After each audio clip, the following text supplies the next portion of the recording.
80 million years ago, two dinosaurs, a crested protoceratops and a sharp-clawed velociraptor, fought to the death.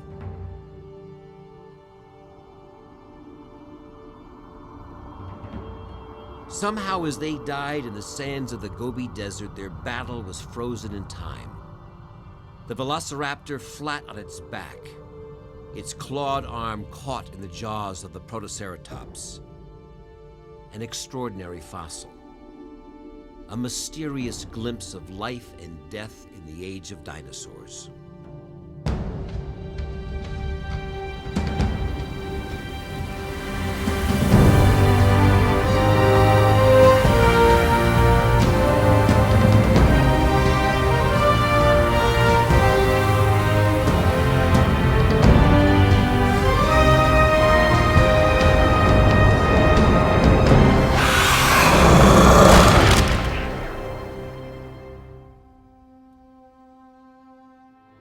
For more than 150 million years, dinosaurs roamed every corner of the planet.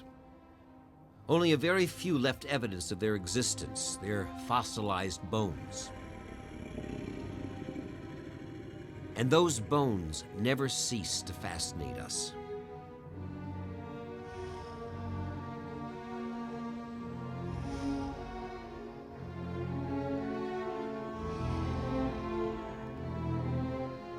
Dinosaurs came in amazing shapes and sizes.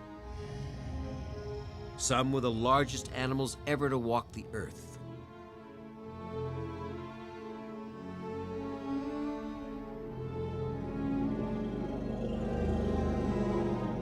Paleontologists, the scientists who study prehistoric life, are discovering more dinosaurs now than ever before.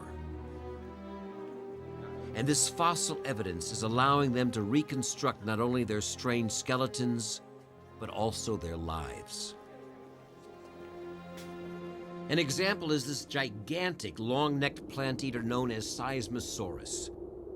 Found in New Mexico, it lived during the Jurassic period, 150 million years ago, when many dinosaurs grew to unprecedented size. Seismosaurus means earth-shaking lizard. And there's no doubt that its footsteps echoed across the Jurassic landscape. Measuring 110 feet from nose to tail, it is one of the longest dinosaurs ever discovered. Strangely, when it was excavated, some 240 smooth, round stones were found in and around its huge stomach cavity.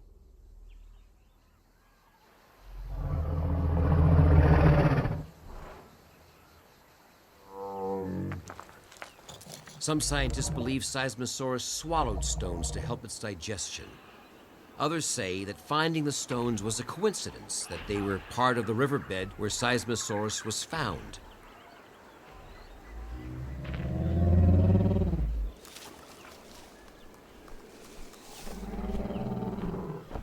Seismosaurus weighed over 30 tons, as much as 8 elephants, and must have consumed hundreds of pounds of vegetation every day. Sometimes scientists can even learn what dinosaurs ate from clues they left behind in their fossilized dung.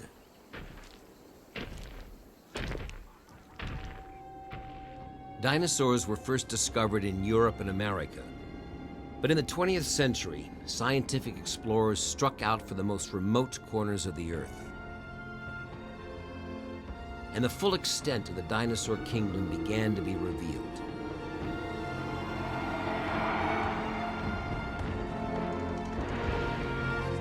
The Gobi Desert spans 500,000 square miles of Mongolia and China, the ancient land of Genghis Khan.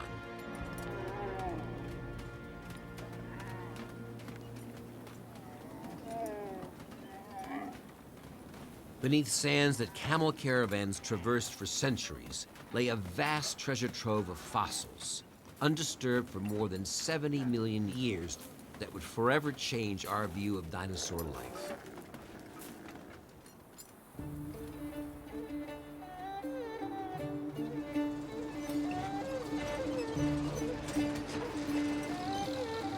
In the 1920s, a team of scientists from the American Museum of Natural History set out to explore the little-known Gobi. Their leader was Roy Chapman Andrews.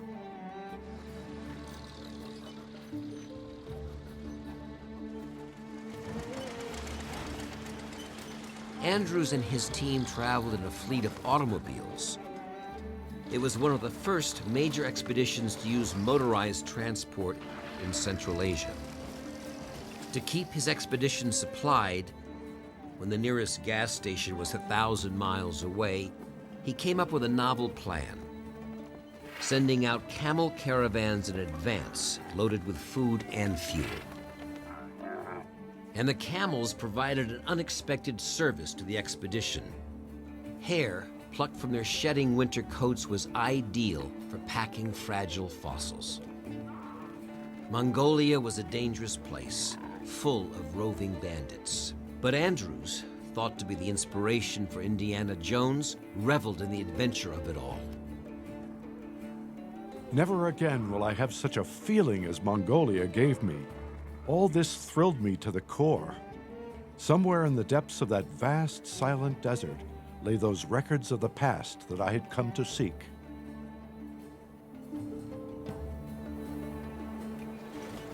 Andrews fended off the bandits, but he and his team could not avoid the violent sandstorms that often sweep across the Gobi.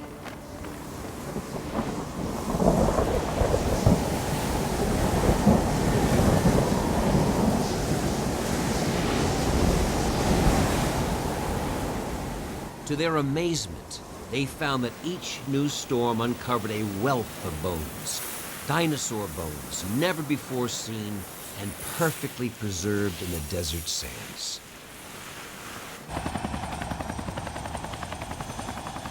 Mark Norell and Mike Novacek of the American Museum of Natural History, following in Andrews' footsteps, have been leading expeditions to the Gobi every year since 1990.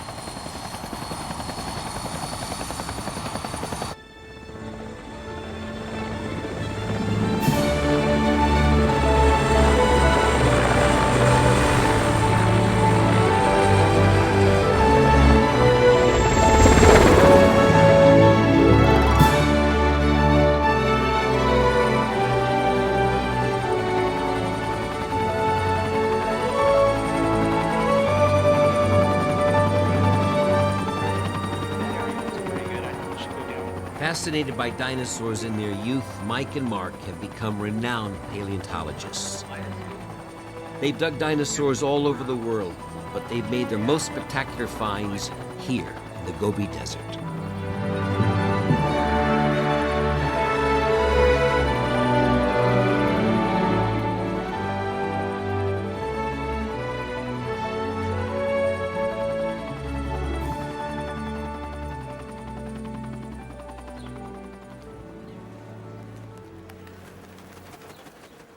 Dr. Julia Clark has arrived in Mongolia's capital, Ulaanbaatar, with graduate students Alan Turner and Amy Balanoff to prepare for this year's expedition. Yeah, we're walking over to the temple, right? They are part of a team that will join Mike and Mark in the desert. This will be my 6th summer in the Gobi. Mongolia has proven so rich in fossils, I know that each year there will be great new finds to be made.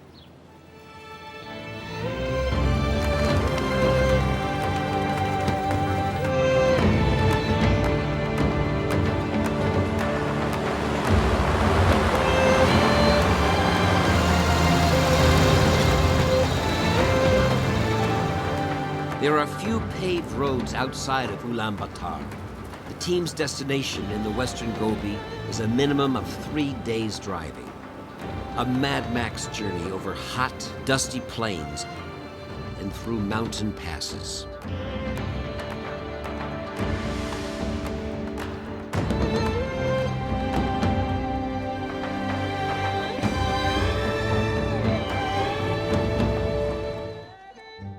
In 1921, after months of overland travel, Roy Chapman Andrews' motor caravan came across a strange and beautiful place of eroded canyons and sandstone towers. The late afternoon sun seemed to set the rocks on fire, Andrews named it the Flaming Cliffs. Here they would come upon one of the greatest repositories of dinosaur remains ever found. More than 80 years later, the Flaming Cliffs are still a fabled and productive destination for dinosaur hunters.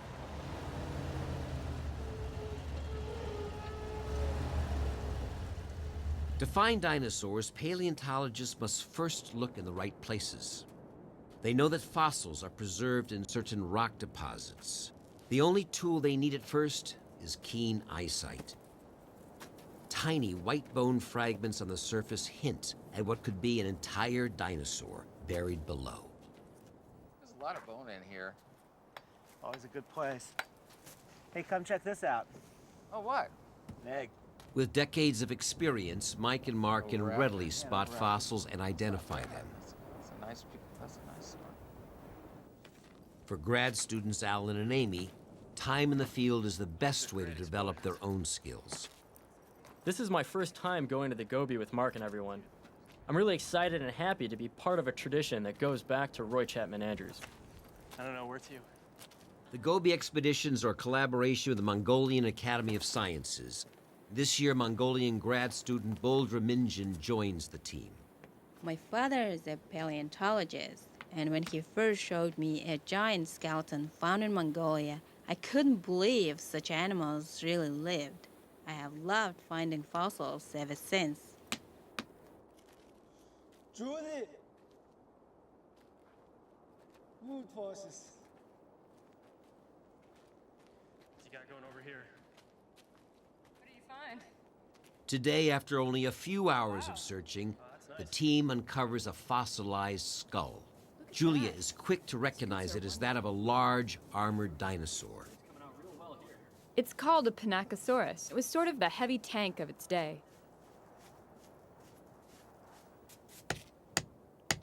With experience, we can visualize what fossils like this would have looked like in life. Pinacosaurus and its relatives, like this Tarchia, were built for defense. Their backs bristled with rows of hard bony plates and spikes. Even their eyelids were armored, and their tails ended in a massive bony club. This one is from Bogintsab. One of Tarchia's few enemies was the ferocious Tarbosaurus, whose bones have also been found in the Gobi. Yeah, actually, it's the proximal end. It's very nice. You can see how it's still hollow here, just like a bird bone is. Tarbosaurus was a close relative of Tyrannosaurus rex, and it was a top predator. It was 30 feet long and weighed 5 tons. It had a supersized bite with razor-sharp teeth nearly 6 inches long. Scientists have debated for many years how fast or slow these big predators were. This scale model of a T-Rex skeleton reveals how a massive two-legged or bipedal dinosaur might have moved. As they walked, they shifted their entire weight from leg to leg, as humans do. Their large tails helped to balance them. Their legs were directly beneath their hips, allowing them to carry more weight and move faster. Dinosaurs like T-Rex could have reached speeds up to 25 miles per hour, faster than an average human could run.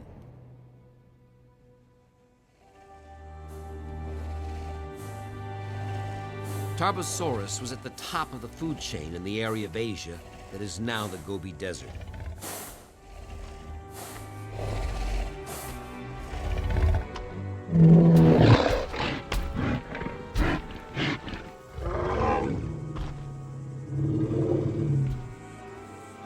But Tarchia was no wimp and could use its tail club to cripple or kill an attacker.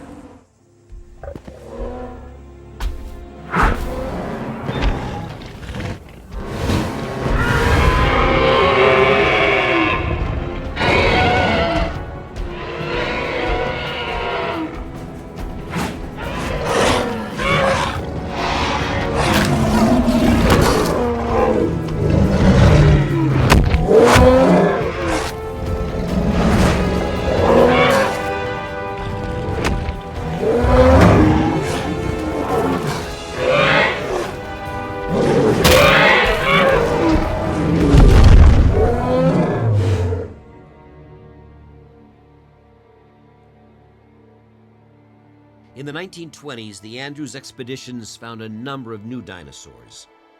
Their most important discovery wasn't a ferocious predator. It was something rather small, but one of the great dinosaur finds of all time.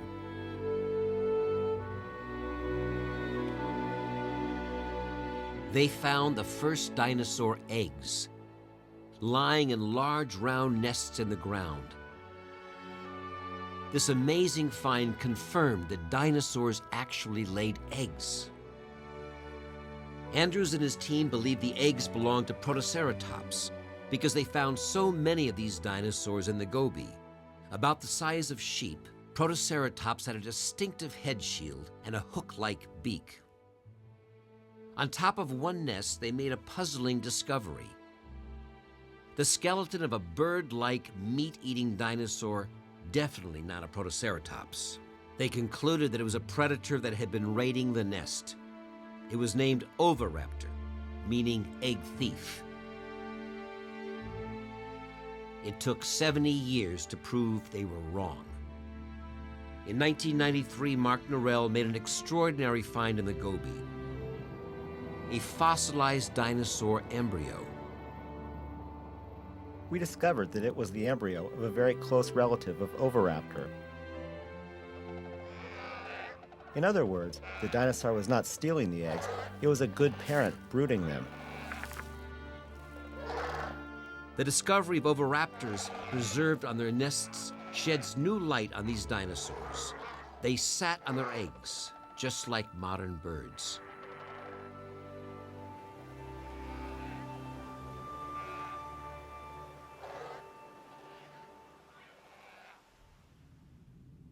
Many of the Gobi dinosaurs are in a remarkable state of preservation, undisturbed by scavengers or damaged by erosion. Not only oviraptors, but many others, like the fighting dinosaurs.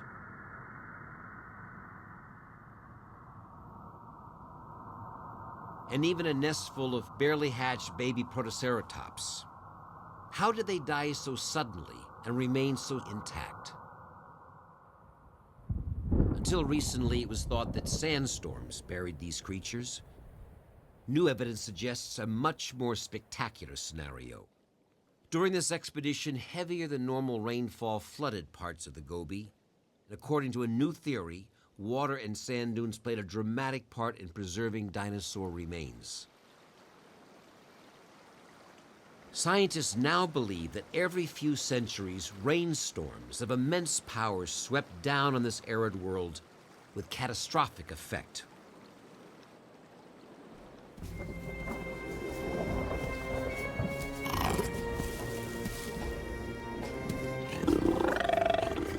The inhabitants could not have known what was coming. A pair of speedy, aggressive velociraptors are on the hunt and approach a large group of nesting oviraptors, but on this day, unaware that they are chasing their last meal.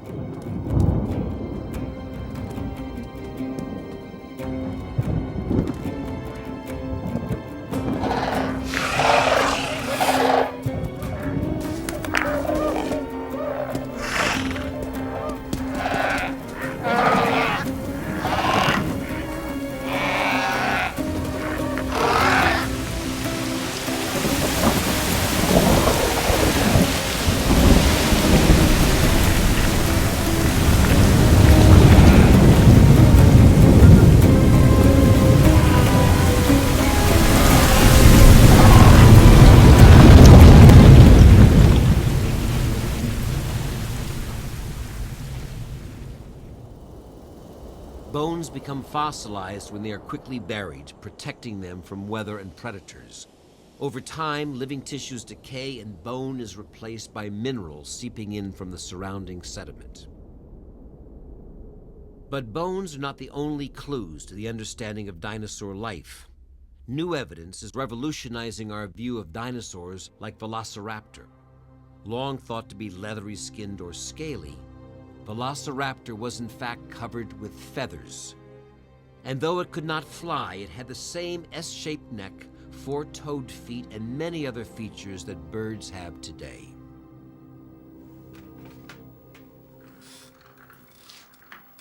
Julia Clark is using the very latest evidence to study one of nature's most enduring mysteries, the origin of birds, and how feathers develop to give them the power of flight.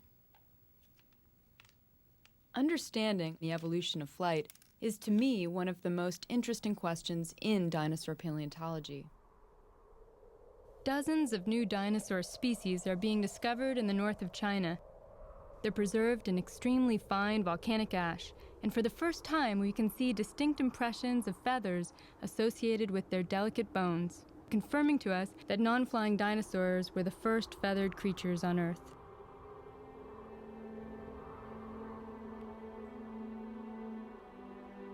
But at least one group of dinosaurs like this Confuciusaurus, recently found in China, did develop the body structure and kind of feathers that allowed them to take to the sky.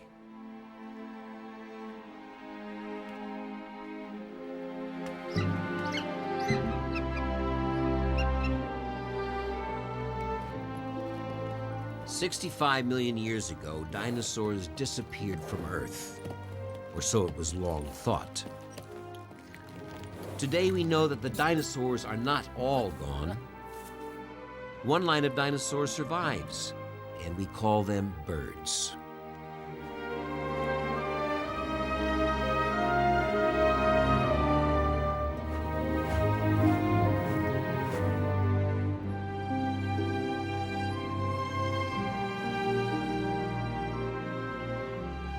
Mongolia is a great place to find some of the last non-flying dinosaurs that lived on Earth. In time and find the earliest dinosaurs, scientists come to places like the high desert badlands of New Mexico.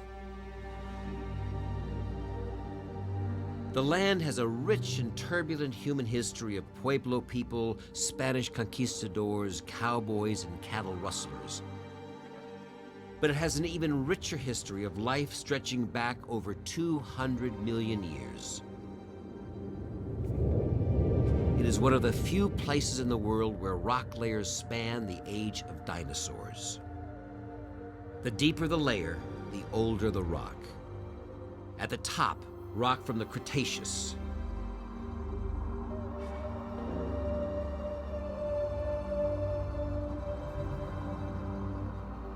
Below that, further back in time, the gold and white cliffs of the Jurassic. And near the bottom, the oldest red Triassic badlands, when dinosaurs first appeared.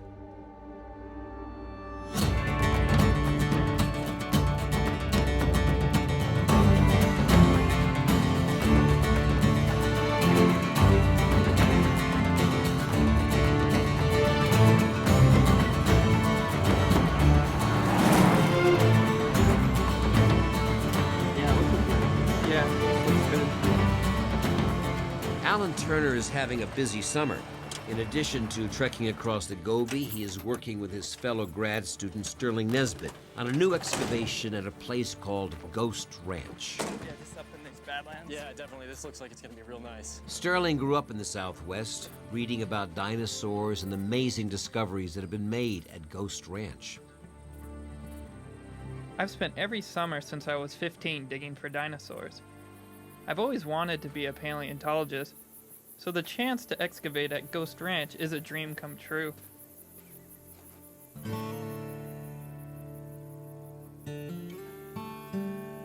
Ghost Ranch was explored in the 1940s by paleontologists from the American Museum.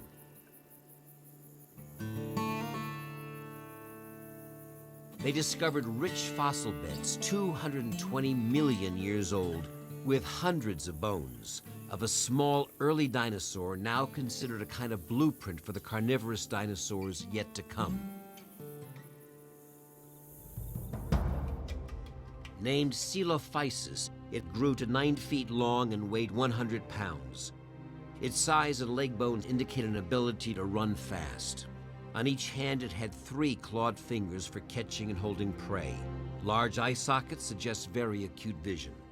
It all adds up to a small but effective predator.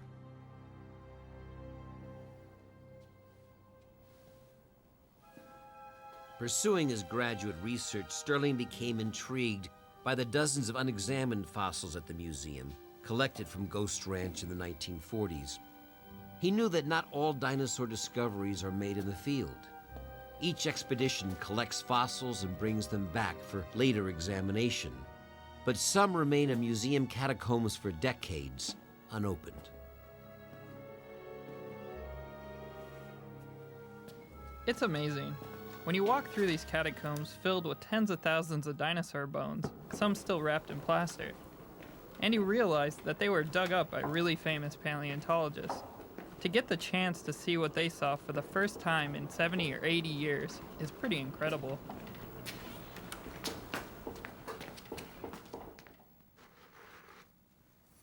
It took me a few months to prepare and remove the bones from the old plaster cast, but by comparing it to Coelophysis directly, I very quickly realized that this was not a dinosaur at all. It was actually an animal new to science.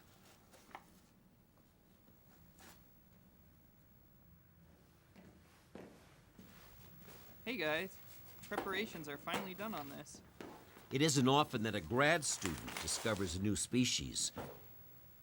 And when his find captures the attention of leading paleontologists like Mike and Mark, it's a memorable day. Yeah, wow, look at this ankle, too. It's really nicely preserved. Yeah, it's a totally new animal for Ghost Ranch. Sterling named this new creature Ephegia, the Latin word for ghost in honor of Ghost Ranch. It was up to 9 feet long and weighed about 200 pounds. It really looks like a dinosaur, but one bone tells a different story. The ankle is that of an ancient relative of crocodiles, telling us that Ephegia was a member of the crocodile group. But strangely, Ephegia walked upright on 2 legs.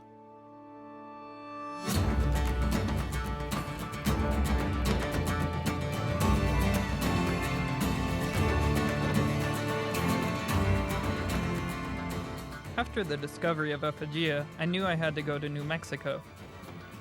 Looks like you have a nice Coelophysis skull here. My first stop was to see Alex Downs, curator of paleontology at Ghost Ranch, who's been working for years on Coelophysis.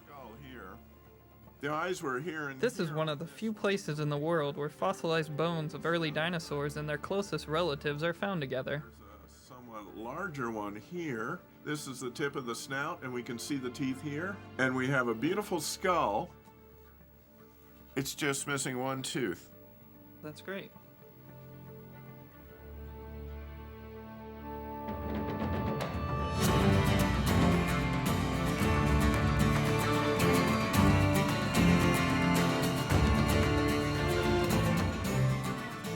For grad students like Sterling and Allen, who work in classrooms and labs most of the year, the opportunity to spend a few weeks on a hot, dusty hunt for dinosaurs is what they live for. That was warm yesterday. The new dig at Ghost Ranch is a joint project of the University of California, Berkeley and the American Museum.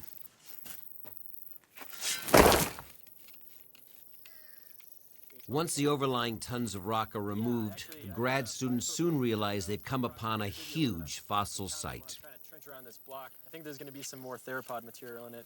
Oh, cool. Yeah. How about you?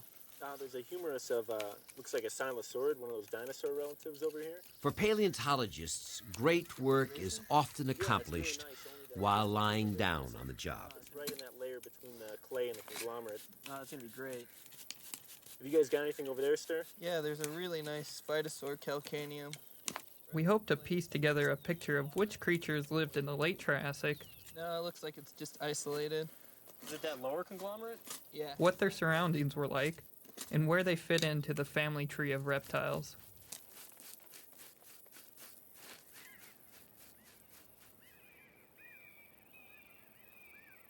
When dinosaurs first appeared, this part of North America was a very different environment.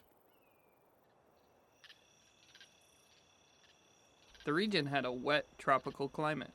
Tall evergreen-like trees grew along the banks of streams and rivers flowing through a vast floodplain. All in all, it seems to have been a rich habitat for life. The question is, how did early dinosaurs interact with other animals? Reptiles appeared on Earth before dinosaurs. Dinosaurs are reptiles too, but over 200 million years ago they branched off from the evolutionary line leading towards crocodiles. Ephygia was an early crocodile relative. Coelophysis was one of the first dinosaurs. Undoubtedly, they came across one another in the canyons and forests of the Triassic Southwest.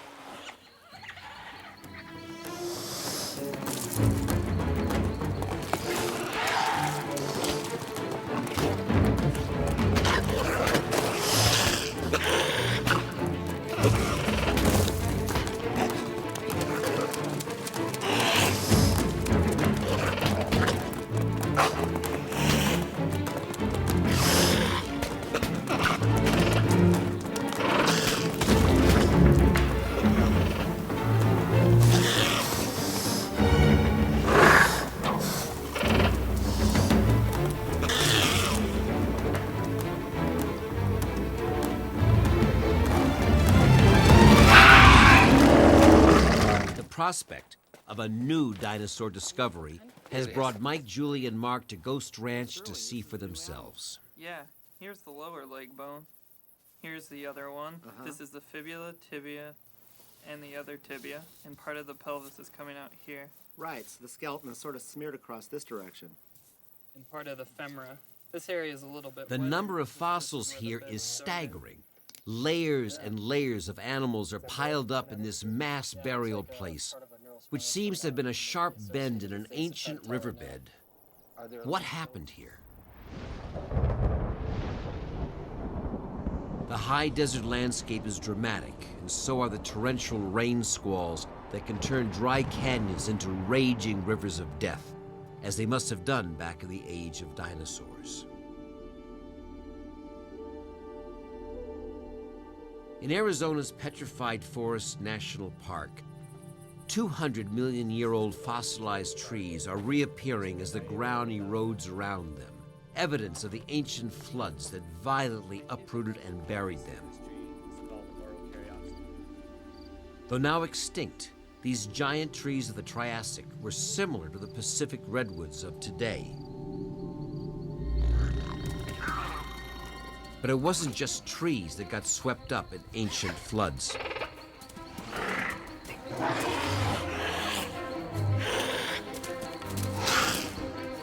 Early dinosaurs like Coelophysis were always on the defensive. They lived in a world still dominated by larger reptiles, like this 1,500-pound Postosuchus.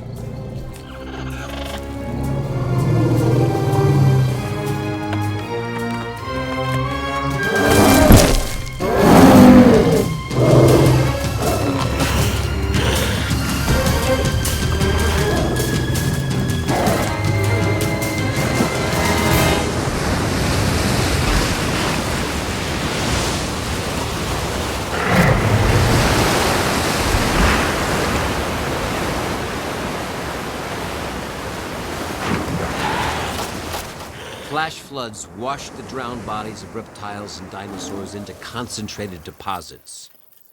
Perhaps this is why Sterling and team are finding so many in one area. When they locate a skeleton, they carefully excavate around it, then cover it up with a jacket made of plaster and toilet paper, which always comes in handy out in the field. This protects the fossils so that they can be transported to the lab where the bones will be delicately separated from the rock. This summer's dig at Ghost Ranch has been productive beyond our greatest expectations. We found something really exciting, and we think it may be a new dinosaur. All right, get ready. Switch. Okay,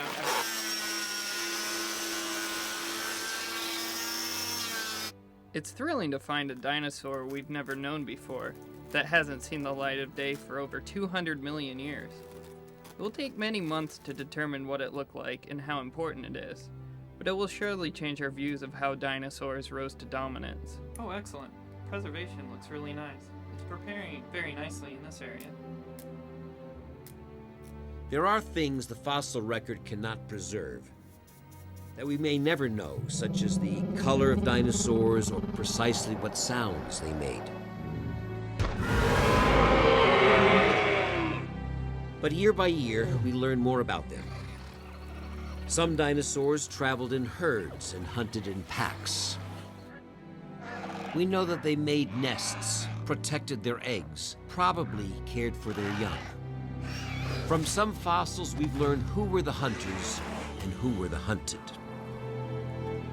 That feathers first appeared on non-flying dinosaurs before birds evolved. And that some dinosaurs live on as modern birds.